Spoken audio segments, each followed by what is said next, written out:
We are back, dear viewers, to your show Good Morning Kuwait, and now we will go on with our second interview segment. Charitable work is considered the true face of humanity because of its ability to rise the effects of damages resulting from crisis and support public services.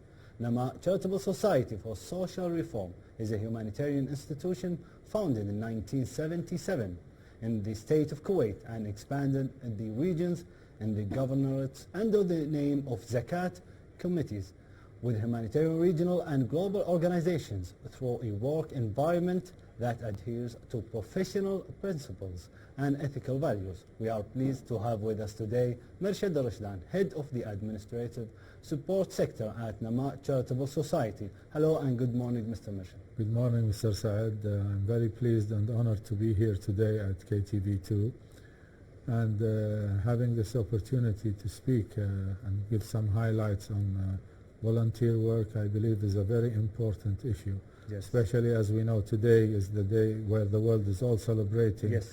It's the International Volunteer Day, Yes. and everybody is celebrating this, Yes. and I believe Kuwait deserves to celebrate such an Yes, such the an- pleasure is ours in Good Morning Kuwait. We are pleased to have you here in the show. Thank you very much. Today is dedicated to the International Volunteers Day. Tell us about what is the importance and objectives of volunteering. Well, in general, as we all know, volunteer work is a very important topic. A lot of countries and societies try to set this culture between people because the importance of it comes that people exchange their services, their know-how, their knowledge between fortunate people and less fortunate people.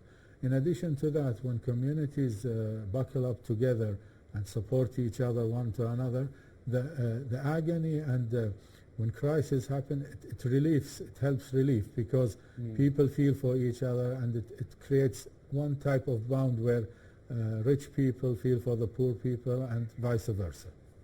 Of course, I appreciate, and everyone should appreciate volunteering. Now let's talk about Kuwait's role in this matter, because Kuwait City is a role model, international, not only in the Middle East. Well, tell us about how do you evaluate Kuwait's part in volunteering?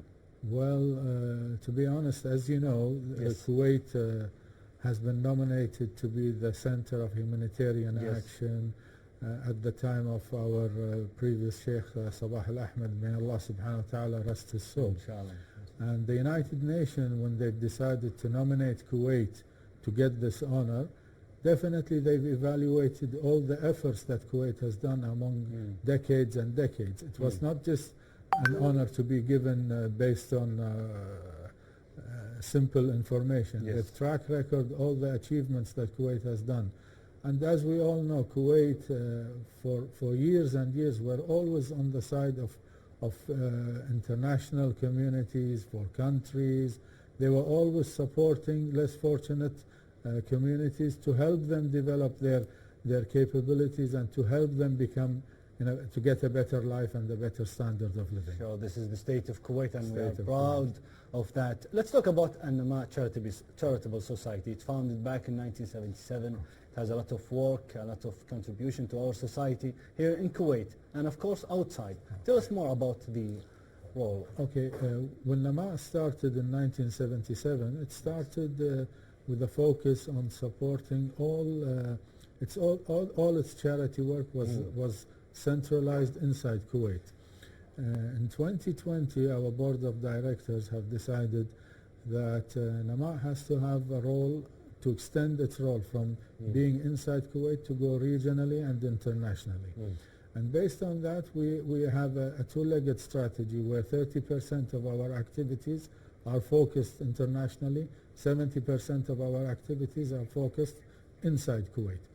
Now, when we're speaking about volunteer and the actions of volunteer, Namaء has realized the importance of this issue, and therefore we have established a center for volunteer teams where volunteers... And as we say in the monitor, here's the volunteering of this. Yes, Yes. well, Namaء has developed this center because they believe that a lot of young youth in Kuwait, whether they're Kuwaitis or expatriates, Yes. have the capabilities, have the know-how, and they are willing to help. So we set this center in order to provide all logistics required for these teams in order to help them develop their ideas into projects which are based on volunteer activities in order to help Yes. and support less fortunate communities and families and people. Yes, of course. In society and also in community, what is the role of civil society organizations and of course charitable organizations? Because we live in an era of a lot of disasters, especially we have Barkia fire, Yes. when we had a lot of volunteering to go there and help the Ministry of Interior and of course the fire force. Tell us about the role of these organizations. I would like to distinguish between volunteer work related outside of Kuwait Yes. and volunteer work related inside Kuwait. Inside Kuwait, mashallah, يعني teams Yes. develop themselves, they decide to do something, and they approach an NGO, a charity organization with the idea, and they start developing it and start working. Maybe 10 days ago, several communities have helped cleaning the seashore in the area of Shuwayh. Yes. This is volunteer. Now, on the other hand, when catastrophes happen internationally, like the Syrian crisis or Gaza at the moment, may Allah Yes, subhanahu of wa ta'ala course. support them, Inshallah. or the earthquake that happened in Turkey, with the direct instructions from our Amir, may Allah subhanahu wa ta'ala give him all the health and all the support, he's instructed that Kuwait has to be beside all these countries at that time and will Yes. always be. Yes. And based on that, charity organizations in the coordination with the Ministry of Foreign Affairs, with the Ministry of Social Affairs, charged all their efforts in help to relieve these countries or to support and relief. Yes. And organizations in Kuwait would not be able to do this without the support of the government. And this is a thumbs up for all organizations, in the government organizations, because we always feel and see the support they give us, the logistics they support. Yes. Charity organizations. Maybe a good example would be the Kuwaiti Air Force. Yes. The Kuwaiti Air Force, as we speak, there is an air bridge between Kuwait and our Palestinian brothers in Gaza, yes. and where the Air Force airplanes Yes. are landing in Al-Arish airport, and tons of relief aid and products are being transferred from Kuwait overall to Egypt. If the Air Force wouldn't support us and the government wouldn't support charity organizations, it would take 3 or 4 weeks for these relief food and access to reach that. But with Yes. the Air Force, it's a matter of 3 hours flight. Yes. So it's a link and it's in harmony between charity organizations and government and the government of Kuwait with their support. Of course, a tremendous effort from volunteers. And now let's talk about the spirit of volunteering. Okay. Of course. What is the importance of instilling the spirit of volunteering in youngsters, especially children?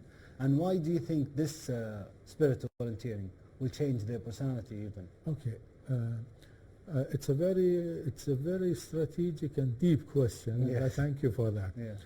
I believe in order for the youth to become very active with volunteer, I think it should start with educating them in the school system. In addition to that, when volunteer or young youth, girls or boys, start initiating volunteer work, they develop their personalities. They start developing leadership skills. They start developing teamwork spirit, and it's like, I would say, it's like a practical camp where they develop all the skills, whether it's managerial skills or it's humanitarian skills or communication skills. And this thing, if it's presented in the right way, it would definitely present future leaders for Kuwait and the area. So it is very, very important. Yes, of course, and I'm sure a lot of parents watching, they will hear us and will go on to volunteers. Now let's talk, as you know, we are here in Kuwait, we are trying to have a development, a new Kuwait 2035. Is there a link between charitable work and development, of course, to our sustainable development? Okay, of course. Volunteer is open. It's not, maybe there's a misunderstanding. People think that volunteer work is always related to let's say, distributing physical rights or transferring goods from one place to another. But as a matter of fact, volunteer work is much, much, much wider than that. I would like to highlight it and say, let's, just in brief, I would say providing the expertise or services where a person has and exchanging it to a person that does not have the skill or this experience. This itself, without expecting a financial reward, is volunteer. Now, when we talk about the vision of Kuwait 2035, let's take an example of retired Kuwaiti people who retired from their jobs. I'm sure the expertise and the knowledge they've developed during all these years is a treasure. Now, if an organization would try to arrange all this expertise and provide it to decision makers who would need, let's say, consultancy or would need any opinion or think tanks, this expertise I'm sure could develop ideas and skills where the people implementing or in the work or are implementing Vision 2035 could benefit out of it. Did you see a lot of volunteers from the retired expertise? I know when we go to Duaniyas, etc., a lot of people are interested, but they are not aware or they do not know how to start. So if a campaign would be initiated and the government would start requiring NGOs and charity organizations to start formulating all these skills from retired people, I am sure something could be developed very, very skillfully. Yes, of course, indeed. Could you tell us about the upcoming projects of Nma'at charitable work?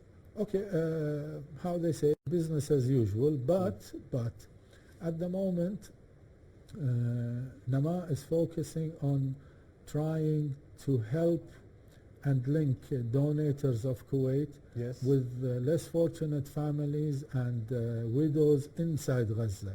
So we have a big project where we try to make a family in Kuwait donate for a family inside Gaza and cover their expenses by monthly installments for a year that would be renewed. And this is very important because, as the media has shown, the catastrophe and the agony that occupied Palestine and the occupied territories, and especially in Gaza, is very, very severe. And no matter how much we explain, it's just a drop in a bucket of the amount of tragedy and pain they are facing. So I think at the moment people should really focus how can they help Gaza and how can they help them directly or indirectly. And I am sure that the government of Kuwait and organizations, charity organizations in Kuwait are very much putting this into priority, and they're trying to support them as much as they can. Yes, massive effort from all charitable organizations, of course, to Nma'at also. We never underestimate volunteering or donating.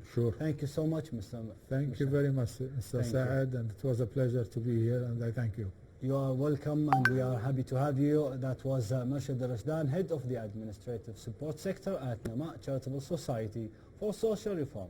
And now, dear viewers, let's go to this quick break and we will be right back.